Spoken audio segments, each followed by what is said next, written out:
ایک واقعہ مجھے یاد آ رہا ہے جسے میں چاہتا ہوں کہ آپ کی سماعتوں کے حوالے کر کے گفتگو کو ختم کروں۔ واقعہ دراصل یہ ہے کہ رسول رحمت صلی اللہ علیہ وسلم تشریف فرما تھے۔ دیکھیے اللہ والوں کی فکر میں آپ کو بتا رہا ہوں، اللہ والوں کی فکر سب سے بڑی یہ رہی کہ وہ ہمیشہ غریبوں کے ساتھ رہنا پسند کرتے ہیں۔ ان کا کھانا غریبوں کے ساتھ، ان کا اٹھنا غریبوں کے ساتھ، ان کو غریب بہت پسند رہے۔ اور آج ہماری سوچ اتنی بدل گئی کہ ہمیں غریب پسند ہی نہیں ہے، چاہے سگا بھائی ہی کیوں نہ ہو۔ میں تھوڑی سی سوچ درست کر دوں۔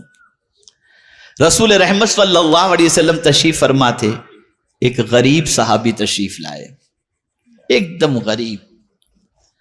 آقا کریم صلی اللہ علیہ وسلم ان سے گفتگو فرما رہے تھے، اتنے میں حضرت جبریل امین علیہ الصلاۃ والتسلیم تشریف لائے۔ سرکار، یہ جو آپ کے ساتھ غریب بندہ بیٹھا ہوا ہے نا، اس کی زندگی کل دوپہر تک کی ہے، کل دوپہر کو یہ اس دنیا سے کچھ کر جائے گا، دوپہر تک اس کی زندگی ہے۔ اب رسول رحمت صلی اللہ علیہ وسلم نے جبریل امین کی بات سنی تو فوراً سرکار صلی اللہ علیہ وسلم نے چاہا کہ اب اس کی عمر کل دوپہر تک کی ہے تو چلو کیوں نہ اس سے پوچھ لیا جائے، اس کے کوئی ارمان ہو تو پورے کر دیے جائیں۔ سرکار نے فرمایا، میرے صحابی، میرے غلام، کوئی تیری تمنا ہو تو بتا، کوئی حسرت ہو تو بتا۔ اسے یہ نہیں کہا سرکار نے کہ کل دوپہر تک تیری زندگی ہے، لیکن حضور نے فرمایا تیرے کوئی ارمان ہو تو بتا۔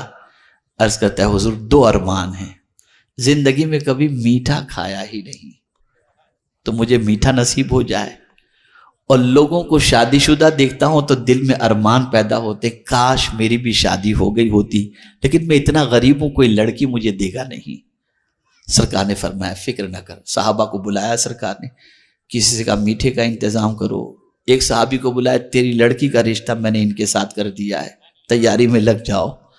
یہ سارا اہتمام سرکار صلی اللہ علیہ وسلم نے کیا، نکاح بھی ہو گیا، سب کچھ ہو گیا، میٹھے کا بھی انتظام ہو گیا۔ اب دوسرے دن دوپہر کے وقت حضور صلی اللہ علیہ وسلم نے سب گھر کا بھی انتظام کر دیا، سرکار نے، سب کچھ ہو گیا، وہ چلا بھی گیا، شادی بھی ہو گئی، بیوی کے ساتھ آرام سے وہ صحابی ہیں۔ دوپہر کے وقت حضور صلی اللہ علیہ وسلم نے اپنے ایک صحابی سے فرمایا، ذرا جا کے اس گھر میں دیکھ، کوئی آواز تو رونے کی نہیں آ رہی ہے۔ وہ گئے، وہ صحابی ظہر سے لے کر عصر تک ان کے گھر کے قریب چکر لگانے لگے، کوئی آواز نہیں، کوئی رونے دھونے کی آواز نہیں۔ آئے حضور کے پاس، سرکار وہاں تو کوئی رونے دھونے کی آواز تو ہے نہیں، سب بالکل ٹھیک ٹھاک معاملہ ہے۔ تو سرکار نے رب کی بارگاہ میں عرض کیا، میرے مولا، جبریل نے لوح محفوظ پر دیکھ کر کے یہ بات کہی تھی کہ اس کی زندگی کل دوپہر تک کی ہے، لیکن وہ تو ابھی تک جی رہے ہیں، موت ٹلی کیسے؟ موت ٹلی کیسے؟ تو سرکار صلی اللہ علیہ وسلم سے رب نے فرمایا، میرے محبوب، تقدیر میں تو میں نے لکھ ہی دیا تھا کل دوپہر تک، لیکن جب اس کے سامنے میٹھا آیا، اسی وقت میں نے ایک سائل کو دروازے پر بھیجا کہ جا کر کے میرے نام پر اس سے مانگ۔ جب اس سائل نے اس سے مانگا، اللہ کے نام پہ دے، زندگی پر اس نے میٹھا نہیں کھایا تھا، لیکن میرے نام پر جب میٹھا مانگا گیا، اٹھا کر سارا میٹھا اس غریب کو دے دیا۔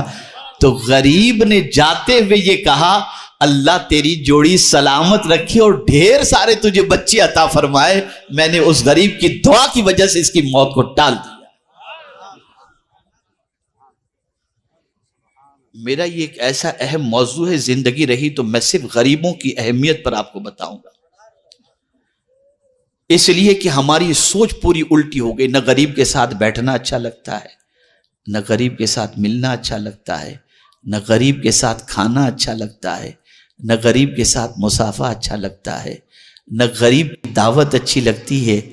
بس یہ ہماری سوچ، اور یہ اتنی بودی سوچ ہے، اتنی بودی سوچ ہے کہ اس بودی سوچ کی بنیاد پر ہم زوال کے شکار ہیں، ہم زوال کے شکار ہیں۔ سوچ بدلو، فکر بدلو۔ انہی کلمات خیر پر میں اپنی گفتگو کو ختم کرتا ہوں اور دعا کرتا ہوں اللہ تعالیٰ سب سے پہلے مجھے توفیق دے، پھر آپ کو توفیق دے، سنی دعوت اسلامی کا ماحول بنائیں، سنی دعوت اسلامی کے قافلے میں جائیں، سنی دعوت اسلامی کے اجتماعات میں شریک ہوں، زندگی بدلو اور نیکیوں کا جذبہ اپنے اندر پیدا کرو۔ وَمَا عَلَيْنَا إِلَّا الْبَلَاغُ الْمُبِينُ۔